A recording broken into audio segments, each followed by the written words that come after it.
오늘 하나님 말씀 열왕기상 12장 21절에서 33절까지입니다. 제가 가진 구약성경에 535면에 있습니다. 12장 21절에서 33절 말씀까지 같이 합독하겠습니다. 르호보암이 예루살렘에 이르러 유다 온 족속과 베냐민 지파를 모으니 택한 용사가 18만 명이라. 이스라엘 족속과 싸워 나라를 회복하여 솔로몬의 아들 르호보암에게 돌리려 하더니 하나님의 말씀이 하나님의 사람 스마야에게 임하여 이르시되 솔로몬의 아들 유다왕 르호보암과 유다와 베냐민 온 족속과 또 남은 백성에게 말하여 이르기를 여호와의 말씀이 너희는 올라가지 말라. 너희 형제 이스라엘 자손과 싸우지 말고 각기 집으로 돌아가라. 이 일이 나로 말미암아 난 것이라 하셨다 하라 하신지라. 그들이 여호와의 말씀을 듣고 그 말씀을 따라 돌아갔더라. 여로보암이 에브라임 산지에 세겜을 건축하고 거기서 살며 또 거기서 나가서 분노엘을 건축하고 그의 마음에 스스로 이르기를 나라가 이제 다윗의 집으로 돌아가리로다.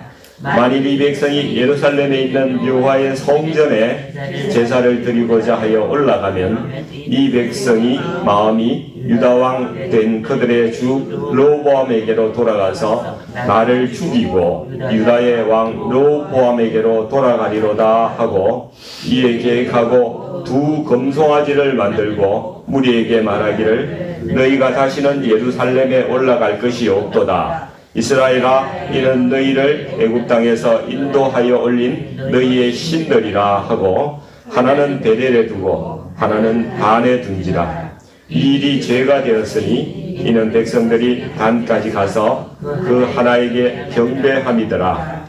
그가 또 산당들을 짓고 레위 자손 아닌 보통 백성으로 제사장을 삼고 8째 달 곧 그 달 15째 날로 절기를 정하여 유다의 절기와 비슷하게 하고 제단에 올라가되 베델에서 그와 같이 행하여 그가 만든 송아지에게 제사를 드렸으며 그가 지은 산당의 제사장을 베델에서 세웠더라.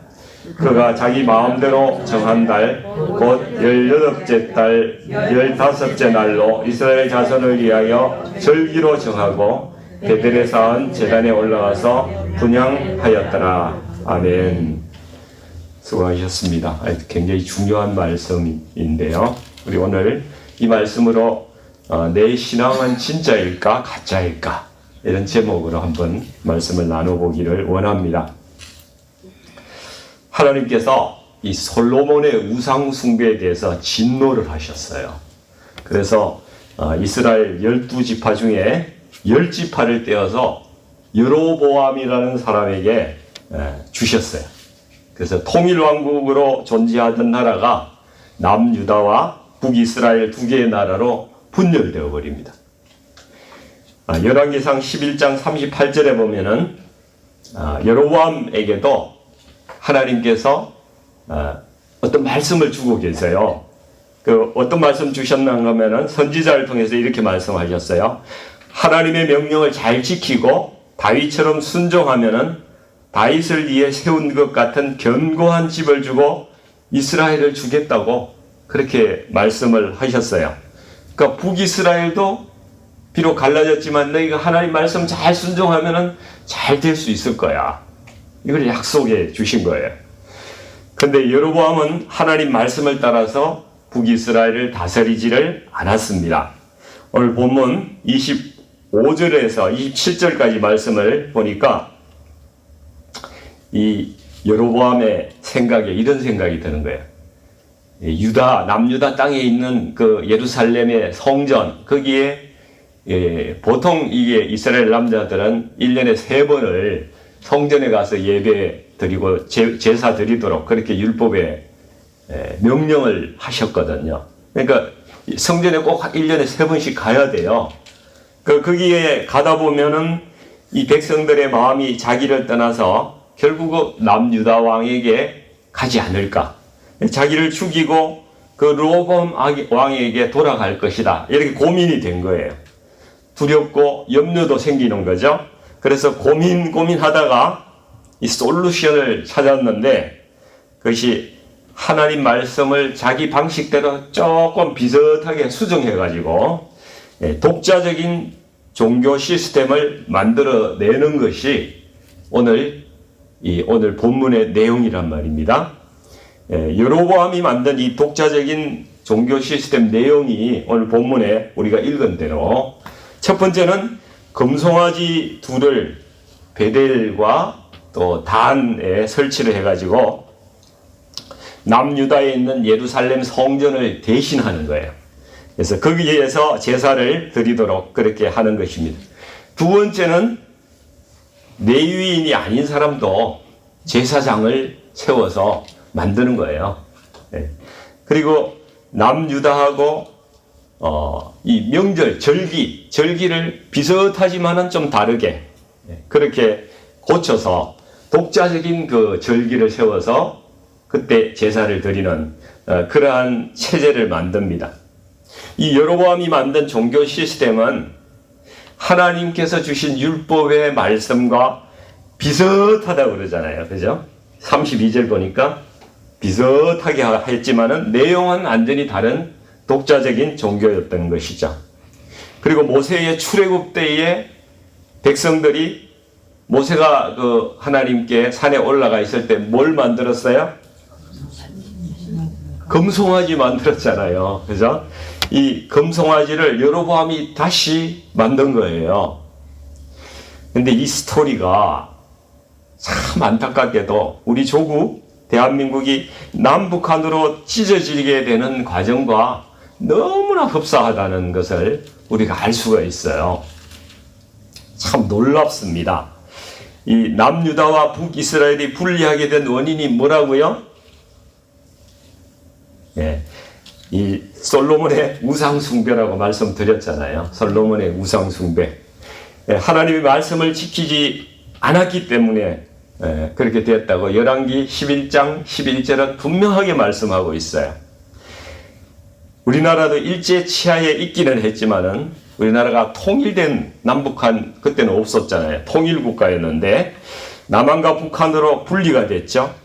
이 분리의 원인을 세상 사람들은 누구 때문이다, 정치적으로 이런 협약이 있어서 그것 때문에 이렇게 분리가 되었다, 이렇게 이야기를 하지만은 여러분 영적인 시각으로 보면은요, 한국 교회의 배도 때문입니다. 하나님을 떠난 우상숭배를 한 거예요. 자, 제가 말씀을 드려볼게요. 1938년 9월 9일 기억하십시오. 1938년 9월 9일 평양 서문박 교회에서 열린 조선 장로교 27자 총회에서 일본 천황을 신으로 숭배하기로 하고 거기 절하는 신사참배를 애국 행사다. 이거는 우상숭배가 아니라 애국 행사다. 그러니까 우리가 국기에 대한 경례하는 것하고 같은 것이다. 이렇게 교회가 인정을 하고 통과시키는 우상숭배 결정을 했다는 것입니다. 그래서 솔로몬이 예루살렘을 우상의 천지로 뒤덮은 것처럼 이 동방의 예루살렘이라고 하는 평양에서 우리 민족이 우상숭배 결정을 한 거예요. 그러니까 하나님께서 얼마나 진노하셨겠어요. 그래서 나라를 찢어서 북한 땅에 이 시대의 여로보암이라고 이야기할 수 있는 김일성에게 그 나라를 넘겨주신 거예요. 보십시오. 교회가 신사참배를 결의한 날, 아까 며칠이라고 그랬죠? 38년 9월 9일. 정확히 10년 뒤에 1948년 9월 9일에 조선민주주의 인민공화국 북한, 이게 세워진 겁니다. 이것이 우연일까요? 하나님께서 우리에게 말씀하시는 거예요. 너희의 우상숭배, 신사참배 결정이 이 나라가 이렇게 분리되게 된 바로 그 원인이야. 이거를 날짜를 통해서 분명하게 말씀해 주고 계신 거예요. 또 더 놀라운 것은 그로부터 또 10년 후, 정확하게 10년 후, 하루도 틀리지 않는 1958년 9월 9일에 김일성 교시가 나오는데요. 그 교시는 북한에 존재하던 모든 교회, 그 당시에 3245개의 교회가 있었는데 완전히 폐쇄시키는 교시를 그날 내립니다. 북한 땅에서 하나님을 향한 예배가 완전히 멈춰지게 된 날입니다. 그때부터 북한에서 금송아지를 숭배하는 예배가 시작되는 거예요. 이때부터 북한 땅에 독자적인 종교 시스템이 만들어지기 시작하는데 이것이 진화해서 주체사상이라고 이렇게 이야기하는 거예요. 이게 김일성이 기독교 시스템을 모방해서 만든 사이비 종교 시스템입니다. 여로보암이 북이스라엘을 만들었던 거하고 아주 흡사한 거예요. 1907년에 평양 대부흥이 시작된 그 장대현 교회가 있던 그 자리에, 바로 그 자리에 지금 서 있는 게 뭐가 서 있는가 하면은 금송아지 2마리가 서 있어요. 김일성, 김정일의 동상입니다. 그게 금송아지예요. 북한 주민들뿐만 아니라 북한을 방문하는 모든 사람들은요, 북한에 내리면 일단 그 앞으로 끌고 가요. 버스를 그 앞에 대고 거기에서 다 고개 숙이게 만듭니다. 북한을 지금까지 방문했던 모든 정치인들과 여러분, 많은 개신교 목사들이 그 앞에서 고개를 숙이고 참배를 했다는 사실을 아십니까? 참 놀라운 비극이에요. 주체사상의 내용을 좀 말씀을 잠깐 드릴게요. 여기에 수령론이라는 게 있어요. 수령론. 이것은 기독교의 하나님에 대한 연구를 한 신론, 하나님이 누구신가, 그 신론이 있거든요. 그거하고 똑같은 거예요. 김일성을 위대한 수령으로 부르면서 김일성 유일 사상을 만드는 거예요. 하나님이 유일하시잖아요. 김일성도 유일하다는 거예요. 유일 사상을 만들어서 하나님과 동등한 위치에 올려놓은 거예요. 하나님께서 우리에게 십계명을 주셔서 여호와 하나님은 유일하신 하나님이시고 나 외에 다른 신을 섬기지 말라고 이렇게 십계명에서 분명히 말씀하셨어요. 북한에도 김일성 십계명이 있습니다. 그 십계명이 유일사상 체계 확립의 10대 원칙이에요. 이거는 김일성만 섬겨야 된다고 분명히 거기에 규정이 되어 있습니다. 그래서 모든 북한 사람들의 은행은요, 이 10대 원칙에 입각해서 행동해야 됩니다. 우리 기독교인들은 여러분 십계명 다 암기하십니까? 암기 못하시는 분이 대부분이에요. 들으면 알지만은. 근데 북한 이 사람들은요, 10대 원칙을 달달달달 다 암기하고 있어요. 어려서부터 이거 철저하게 암기시킵니다. 한 문장만 예를 제가 들어보면은 위대한 수령 김일성 동지의 혁명사상, 주체사상을 자기의 뼈와 살로 유일한 신념으로 만들어야 된다. 이런 내용이 이런 데 있어요. 이게 제일 약한 거예요. 큰 원칙이 10개고요. 이것을 실천하기 위한 세부 지침이 60개가 있습니다. 양도 많고 너무 길어서 우리는 아마도 다 외우지 못할 것 같아요. 근데 북한은 어린아이부터 이것을 평생 입에 달고 사는 거예요. 여러분, 공산주의는 창조론이 아니고 진화론을 주장하죠. 무생물에서 그냥 우연히 생긴 존재가 인간이라는 거예요. 또 무신론을 주장하잖아요. 영혼이 없는 거예요. 죽으면 끝이에요. 그런데 영혼이나 영생이 없어야 맞지 않습니까? 북한 이론에 의하면, 공산주의 이론에 의하면 그렇습니다. 그런데 북한의 주체사상은 기독교의 영생을 모방해가지고 육신의 생명은 없어져도 사회 정치적인 생명은 영원하다. 이런 영생론을 가지고 있어요. 완전 이미테이션이죠. 네. 여기 이렇게 주장해요. 위대한 수령 김일성 동지께서 안겨주신 정치적 생명을 지닌 것은 정치적 생명이라는 걸 만들어요. 우리의 가장 높은 영예이며 정치적 생명을 위해서는 육체적 생명을 초계와 같이 바칠 수 있어야 한다. 이게 그 중에 원칙이 하나예요. 이 정치적인 생명은 영은 불멸한데 수령 김일성이 뇌라고 해요. 뇌수, 머리. 당이 혈관이래요. 인민은 신체의 각 부분에 해당된다고 이렇게 주장하고 있습니다. 마치 사도 바울이 우리 교회를 예수 그리스도가 머리가 되시고 우리 모든 성도들은 몸의 지체가 된다고 이렇게 이야기한 것과 똑같습니다. 수령과 당과 인민이 삼위일체래요. 우리 하나님과 예수 그리스도와 성령님이 삼위일체를 이렇게 또 본따서 이미테이션해서 만들고 있습니다. 주체 사상에는요, 사단까지 있어요. 사단. 우리는 분명히 사단이 있잖아요. 사탄을 적이다 이렇게 이야기하는데 이들에게도요 사탄이 있어요. 자본주의와 제국주의 세력은 사탄이에요. 그 사람들이 사탄이라고 불러요. 제가 한국에 있을 때에 제가 다니던 교회에서 몇 년 동안 탈북자들을 돌보는 그런 사역을 하면서 한 30명 되시는 탈북자들하고 같이 예배를 드렸어요. 이분들이 교회에 와서 이 십계명을 보고 깜짝 놀래요. 기도하면서 성도들이 회개하는 것에 대해서도요, 진저리를 쳐요. 왜냐하면 북한에서 김일성 혁명사상연구실이라는 곳이 있어가지고 거기서 늘 모임을 가지는 거예요. 학습을 하는데 우리의 예배의식과 너무 비슷하다는 거예요. 개신교회에서 여러분 주일 예배, 수요 예배, 새벽 기도회, 철야 기도회, 토요 집회, 금요 구역 예배, 큐티, 가정 예배, 이거 북한에서 자기들이 다 했던 거래요. 김일성 사상을 가지고 주간 생활 총화, 수요 강연회, 아침 독보회, 월요 학습 침투, 인민 학습반, 철야 작업, 새벽 참배, 이거 다 있대요.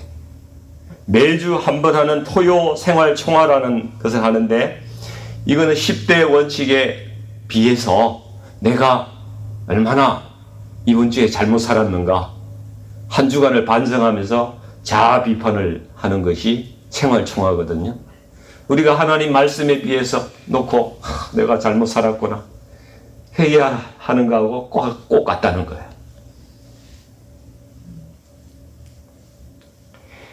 그것이 참 지긋지긋해가지고 탈출해서 나왔는데 남한의 교회에 오니까 똑같은 짓을 이렇게 하고 있더라고.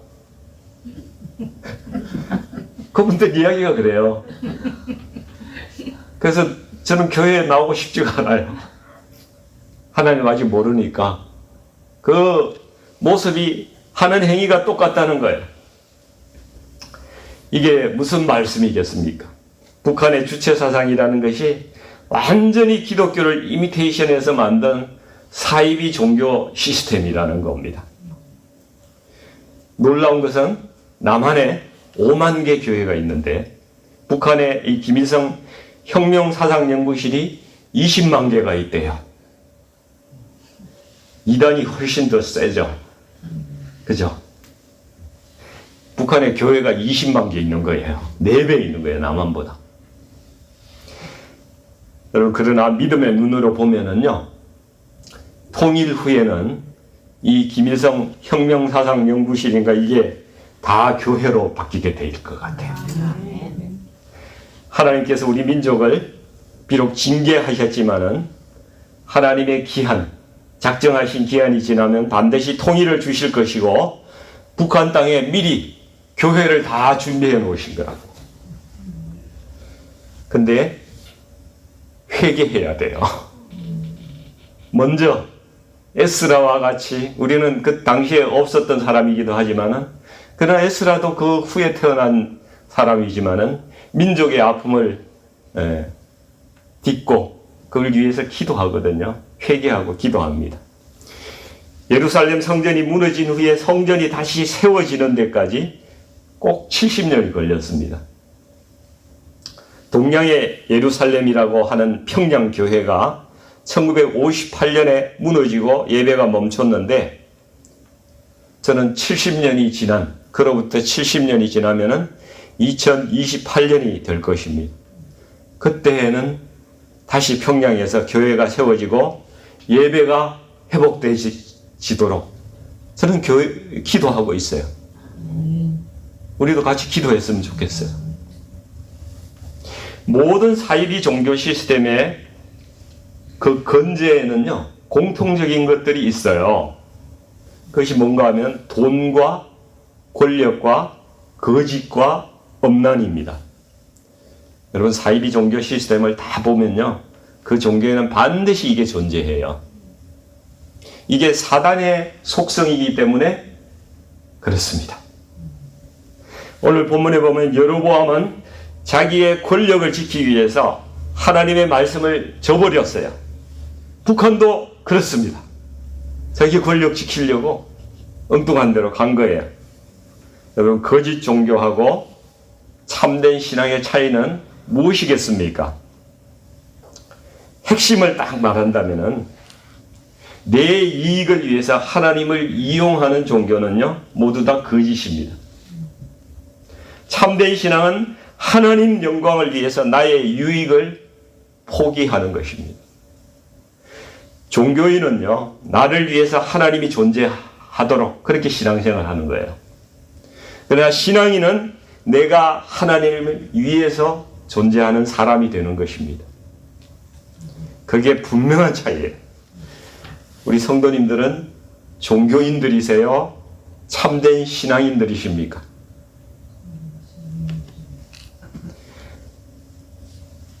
근데 실상은 우리 모든 인간이 아주 자기 중심적이기 때문에 하나님의 영광을 위해서 자기 유익을 포기한다는 거 진짜로 어려운 일이에요. 왜냐하면 인간들은 원래 하나님 영광을 위해서 지어진 존재였지만은 철저하게 타락한 존재가 되었기 때문에 자기 유익을 위해서 자기 중심적으로만 살아가는 존재로 변질되었기 때문에 그런 거예요. 그래서 우리는 이 땅에서 끊임없이 자신의 욕망을 추구하면서 살아가고 있는 거예요. 한마디로 우리는 욕망 덩어리들이에요. 욕망 덩어리들입니다. 식욕이 있고, 성욕이 있고, 수면욕, 명예욕, 장수욕, 인정받고자 하는 욕구, 성공하고자 하는 욕구, 물질에 대한 욕구, 자식 잘 되고자 하는 욕구, 한이 없죠. 이 땅에서 잘 되고 누리고 잘 살려는 것이 우리 인생이 추구하고 있는 리얼한 목표 아닙니까? 그래서 세상의 모든 종교에 기도가 있는 거예요. 기도가. 그 기도라는 게 뭐 하는 건지 아십니까? 자기의 욕구와 욕망을 위해서 끊임없이 원하고 바라고 소망하는 거죠. 근데 유일하게 참된 그리스도인들, 참된 크리스찬의 기도만 다른 거예요. 하나님의 뜻이 이 땅에 이루어지기를 원하는 기도를 드리는 겁니다. 제가 원하는 것이 이것이지만은 하나님의 뜻이 저것이라면은 저는 하나님의 뜻을 따르겠습니다. 이렇게 기도하는 거예요. 이것이 크리스찬의 기도입니다. 근데 감사하게도 내 뜻이 이루어지지 않더라도 하나님의 뜻을 행하며 살아가는데, 그렇게 살아가는 사람은 필요한 모든 것을 하나님께서 채워주시는 은혜가 있다는 것입니다. 그래서 마태복음 6장 33절은 우리가 잘 알지만은 너희는 그의 나라와 그의 의를 구하라. 그리하면 이 모든 것을 너희에게 더하시리라. 분명히 말씀하시잖아요. 내가 진짜 크리스찬인지 확인하는 방법은 간단합니다. 하나님 나라를 위해서, 하나님의 영광을 위해서 나의 욕망과 욕구를 내려놓고 포기할 수 있는지, 또 지금까지 그렇게 살아온 경험과 간증이 있는지, 그걸 스스로에게 물어보면 되는 겁니다. 내가 진짜인지 가짜인지. 하나님 나라를 위해서 자기 욕망과 욕구를 포기하고 하나님의 뜻을 선택하며 살아가는 것을 예수님은 자기 십자가를 지고 주님을 따르는 것이라고 말씀하신 거예요. 내가 참 이 말씀을 듣고 이 말씀에 비추어 볼 때에 내가 참 신앙인이냐 아니면 여로보암 같은 이미테이션 크리스천 종교인이냐 분명하게 드러나는 겁니다. 오늘 본문 앞절이 되겠는데요. 21절에서 24절 말씀해 보니까 솔로몬의 아들 르호보암은 여로보암을 왕으로 삼은 이 반역을 진압하려고 군사를 일으켜요. 18만 5천 명을. 근데 하나님께서 스마야 선지자를 통해서 말씀하십니다. 너희 형제들, 북이스라엘이 너희 형제 아니냐. 그들과 전쟁하지 말라고 말씀하세요. 그것이 내 뜻이라는 거죠. 내가 그렇게 한 것이니까 하지 말라고 말씀합니다. 르호보암 왕이 왕으로서 판단력도 좀 부족하고 인간적으로 문제가 많은 사람입니다.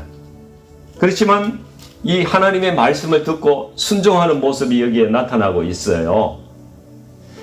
그래서 자기가 당연히 다스려야 될 땅을 빼앗겼음에도 불구하고 하나님께서 그것이 내 뜻이다 이렇게 말씀하시니까 그 땅을 포기하고 그 말씀에 순종하더란 말입니다. 그러니까 이게 자기 생각과 욕망을 내려놓고 하나님 말씀에 순종하는 태도예요. 이게 리얼 크리스찬인 것입니다. 인간적으로 문제가 많지만요, 신앙적으로는 괜찮은 거예요. 그러니까 부족한 것이 너무 많은 사람임에도 불구하고 이런 태도 때문에 남유다는 하나님의 보호하심을 계속 받는 거예요. 그래서 솔로몬의 직계 후손들이 계속 이렇게 왕으로서 내려가게 되죠. 그래서 결국 다윗과 솔로몬의 가계에서 영원한 왕이신 예수 그리스도께서 오신 것입니다. 우리가 정말 여로보암의 길로 가서는 안 되는 것입니다. 그렇죠? 내 이익과 내 명분을 위해서 하나님을 이용하는 그런 종교인이 되어서는 안 된다는 것입니다. 좀 부족하더라도 우리가 많이 부족하죠. 네. 그렇지만은 하나님 말씀을 순종하고 내가 손해보더라도 내 욕망보다는 하나님의 뜻, 하나님의 영광이 되고자 하는 그 마음으로 우리가 묵묵히 살아간다면 우리는 하나님께 기억되는 참 신앙인이 되는 거죠. 우리 모두가 그런 분이 되시기를 이 아침에 주님의 이름으로 축원드립니다. 같이 기도하겠습니다. 거룩하신 아버지 하나님, 우리가 다 타락해서 아버지 하나님 우리가 하고 싶은 대로 그렇게 욕망 대로 살아가는 그러한 비참한 존재가 되었음을 고백합니다. 아버지 하나님, 우리가 여로보암처럼 때때로 하나님을 이용하고 나를 위해서 하나님의 이름을 이용하는 그러한 삶을 살아온 적도 있었습니다. 아버지 하나님, 내가 인정받고자 그렇게 몸부림치며 그렇게 산 적도 많이 있음을 고백합니다. 아버지 하나님, 우리를 새롭게 하여 주시옵소서. 우리가 내 중심이 아니라 하나님 중심으로 살아가는 자가 되도록 하나님 인도해 주시옵소서. 고쳐 주시옵소서. 아버지 하나님, 북한 땅이 여로보암의 길을 따라서 간지 수십 년의 세월이 이미 흘러갔습니다. 아버지 하나님, 우리 한국교회의 우상 숭배의 죄를 용서해 주옵시고 다시는 우상을 섬기지 않는 거룩한 교회가 되게 하시고 정말 마지막 때에 세계 선교의 제사장적인 그러한 사명에 붙들려 쓰임받는 그러한 거룩하고 순결한 교회가 될 수 있도록 하나님 한국교회를 사용하여 주시고 인도하여 주시옵소서. 우리도 하나님 늘 회개하며 주님, 우리의 신앙이 참 신앙인지 돌아보며 깨달으며 하나님께 회복되는 저희들 되게 하여 주옵소서. 순결한 성도가 될 수 있도록 도와 주시옵소서. 예수님의 이름으로 간절히 기도하옵나이다. 아멘.